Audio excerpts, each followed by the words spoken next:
Hey y'all, it's Davy Mooney out here at UNT. Just wanted to let you know this is the second part of a two-part video. The first part is called Davy Mooney Explores Ellington's Prelude to a Kiss. And in that video I talked about the song Prelude to a Kiss, and it culminated with a chord melody that I arranged on Prelude to a Kiss. And this video is walking through all the techniques and tricks and things that I did on that chord melody arrangement. So I would advise you to watch the first video, or at least skip to the end of the first video to see the actual chord melody. All right, enjoy.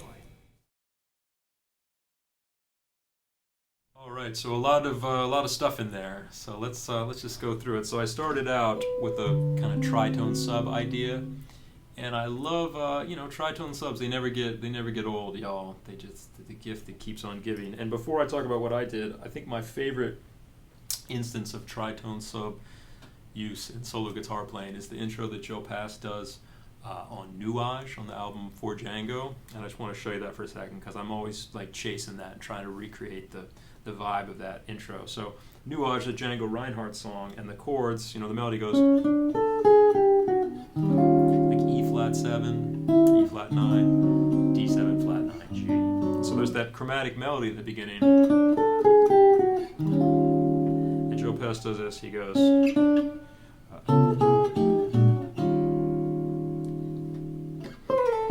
doesn't fill, but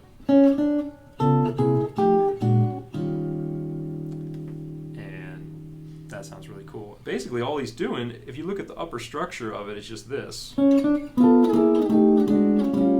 could be, you could interpret that a number of different ways. It could be like G7, C7, F7, B flat 7, E flat 7. And this is actually also an instance of a technique I learned as backcycling.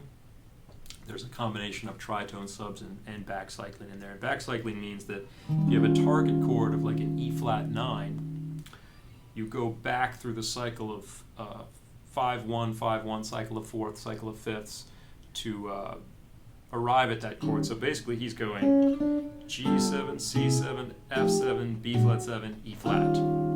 Because all those have a 5-1 relationship and they're all dominant, so you get that kind of thing. And you hear that in Gershwin, you hear it in Art Tatum a lot. I don't know where it started, but I assume it goes back a ways. You probably hear it in some Ravel and those type of composers in the classical realm. So he could have gone, so speaking of, Joe Pass could have gone, it would have sounded cool if he'd gone G7, C7, F7, B flat 7, E flat. But the relationship between the bass and the melody is really important. And I tell this to my students, especially when we're working on composing tunes, how important it is. And so Joe Pass chose a relationship for bass to melody that sounds like this, as opposed to if he had just gone G7, C7, F7, B flat 7, the 5-1, 5-1. So he used some tritone subs. So instead of G7 or G9, he used D flat 7 flat 13, and then the C7. So then the regular F7, and the regular B flat 7. So really it's just that one change. Instead of the first chord being G7, he made it D flat 7, a tritone substitution. And it works because the G7 and D flat 7 share the same tritone. So you can make D flat 7 could go to G flat or C, and G7 could go to G flat or C. So that's like, great moments in tritone substitution and backcycling. So when I did Prelude to a Kiss at the beginning, I did this.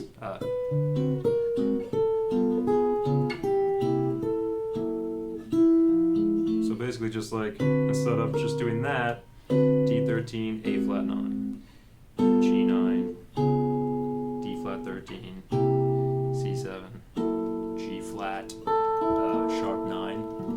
And I find I like the only thing I don't like to do when I'm doing these tritone subs, backcycling, I don't really like the sound of flat 9s in that context. So sharp 9s sound good. So to me, so if I'm looking at the relationship between bass and melody, I've got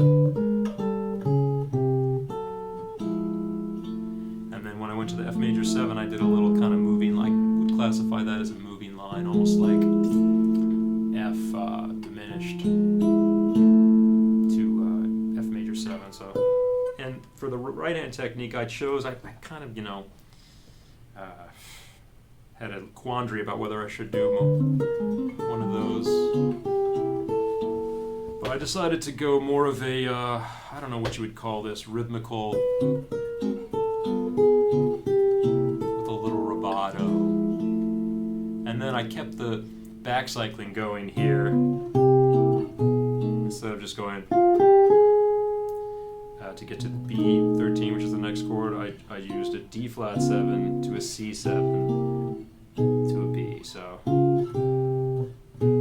because D flat 7 is like G7, right, which is 5 of C7, which is 5 of B, right? So you have those tritones going down. I could have gone F sharp 7 there, which literally would have been 5 of B, but like I said, I don't like that flat 9, so if I go, I find that a lot more like pleasing than And you're doing, I'm changing the chords and putting all these extra harmonies in there, so I feel like I don't need to make it any more dissonant than it kind of already is. You got to be careful not to overdo it with this technique, but I feel like this song is so, it's kind of like back cycling written into the chords of the song and the chromaticism. I don't feel like I ruin it by doing some extra tritone substitution and things like that. So, and then I do the same thing here.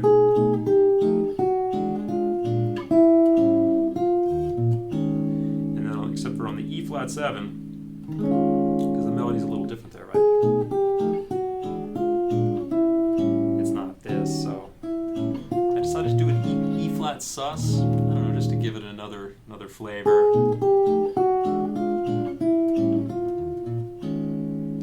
And then like a D minor over F, like a 1/6.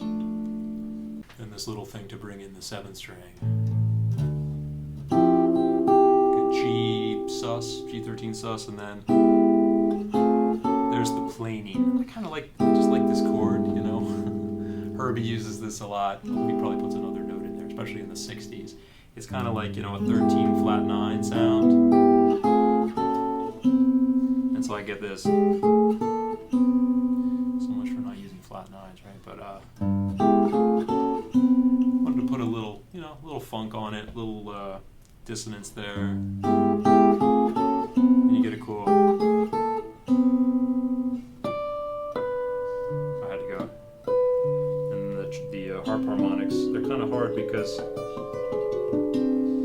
the 11th fret here, I don't actually have a fret up an octave. And I'll briefly talk about, I think in the past, when I was going to talk about harp harmonics, I was like, I'll just go find a video on YouTube that explains how to do it, but I feel like I should do it. So basically, the basic idea is, say if I bar the 3rd fret, and I kind of use the 7th string as just a bass note that rings, but the technique is I have these 3 fingers here, and it's actually an illusion, so I'll pluck with my middle finger the 4th string, just open, well it's not open, it's fretted, but without any harmonic, and then I'm holding my 1st finger over the fret an octave higher, not pushing down, just touching it, and then plucking with my thumb, and that's where the fingernails are important. So I get the sound of like, because this is up an octave and it rings, and then I just go up, so every other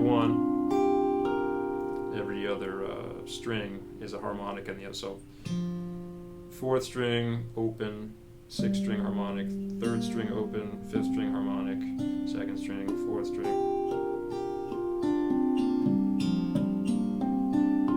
And if you have a real gnarly chord, like a chord that sounds kind of dissonant, when you play it in the lower octave, if you do harp harmonics, it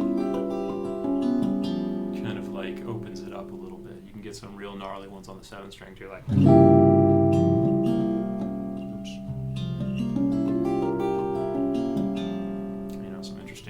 Shout out to Mezkowski on this one, right? Does he do that or that? There's a bunch of them. Here's another one I do a lot. But this is hard up this high because, like I said, this fret up an octave, there's actually no fret there, so I have to make sure I get it in the right spot. I don't have like a map. So that's what I did there. And then for the like contrary motion line, so the melody goes up, and I have a line. I start with an octave, and you get a little what is it, Stairway to Heaven, you know.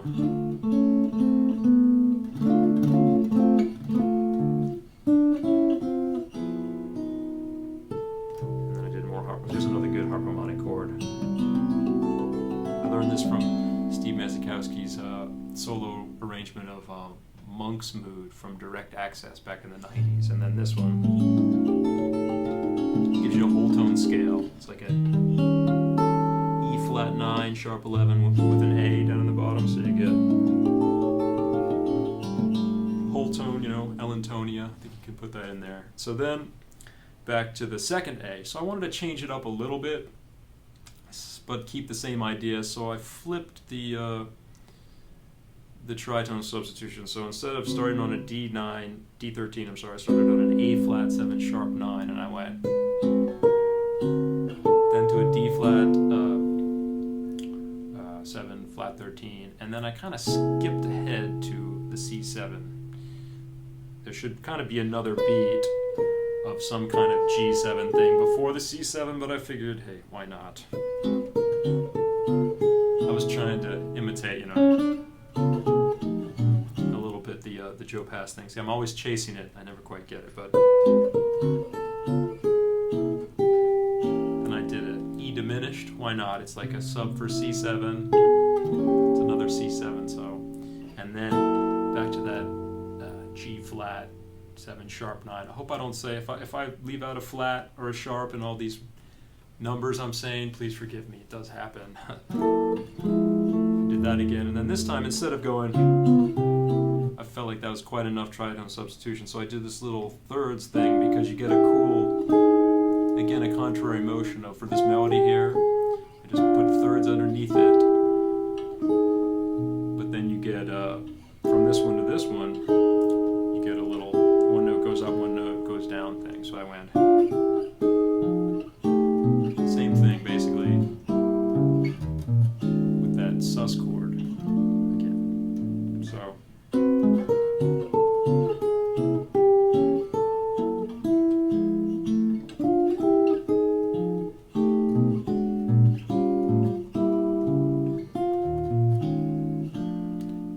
as I played through that a few times back when I was recording this, I was like, am I ruining it? Am I making it too dissonant and trying to do my tricks? Getting too cute? And I thought, yeah, maybe, but oh well, here it is. So, you know, and I did this arrangement too kind of as a learning sort of pedagogical thing to show the students like all that you could do on this. But I think I can live with it. So then this again, and I did a little kind of closed voicing chord. That's a technique I don't use as much, like Johnny Smith style closed voicings, because it just hurts. And I'm trying to keep this going for a few more years. So then I did. I think I let the harmonics chill for a second that time, and then it's kind of a contrary motion idea. I changed the chords a little bit, and so I went D minor 7, C sharp diminished, kind of like 5 of the D minor, but then I went down to kind of an A flat 7, but with C in the bass, A flat 13, kind of C minor 7 flat 5, and then this is like a G7, but with G7 flat 9 13 with F in the bass. A C like this. I like this voicing. To a F sharp diminished, or is it diminished? It's kind of B7 with F sharp in the bass to get me to the E. So those are the two A's. And the bridge, what I did? I think that's what I did. So I did like diminished, E diminished to E major 7. And I kind of, I put this C7 sharp 9 here to get to the C sharp minor, just because I like the sound of it.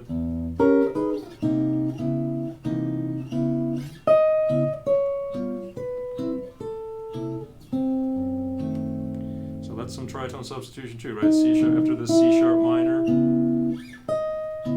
G7, which is like a tritone sub of C7, which would be 5 of F sharp, and then it's an F sharp minor 7 flat 5, and then C13, which is 5 of B7, and I just put the 5th in the bass. The 3 chord G sharp minor to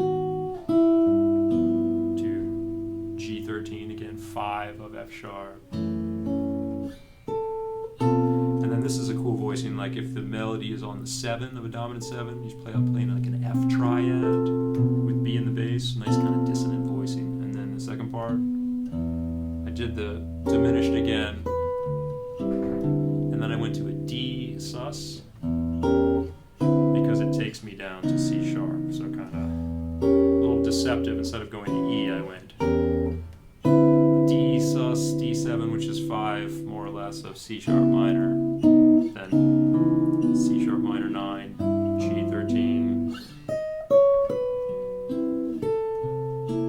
same thing, and then again I wanted kind of a gnarly, like hairy chord there.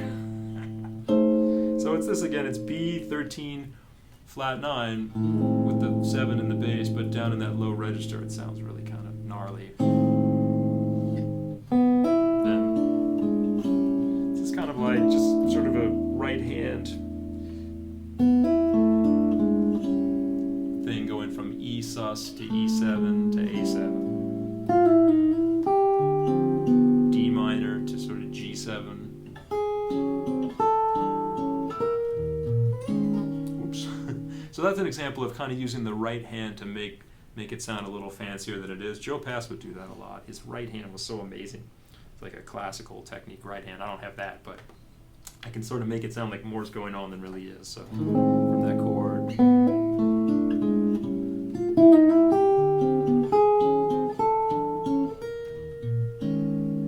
And then the last A, I wanted to do something a little different. So this is something I stole from Tom Jobim. He probably stole it from Chopin or something, but he does it on the intro to Louisa on, is that on Passarim? It's on one of those records like from the 80s. So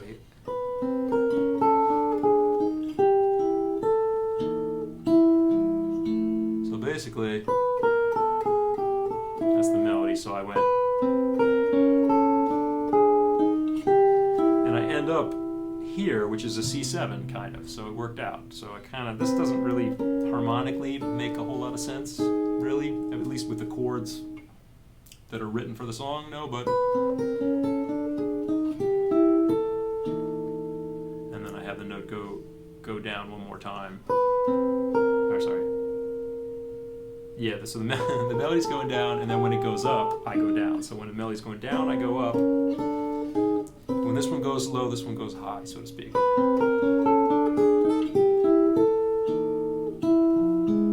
And then I did this thing again, but I went back to the original tritone sub idea.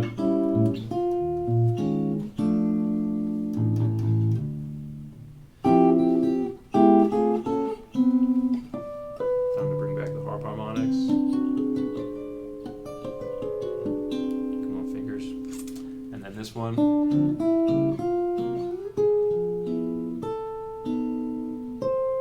And this is a tricky one, so I'm actually getting C up here while still barring with this finger, and you get this kind of cool sound.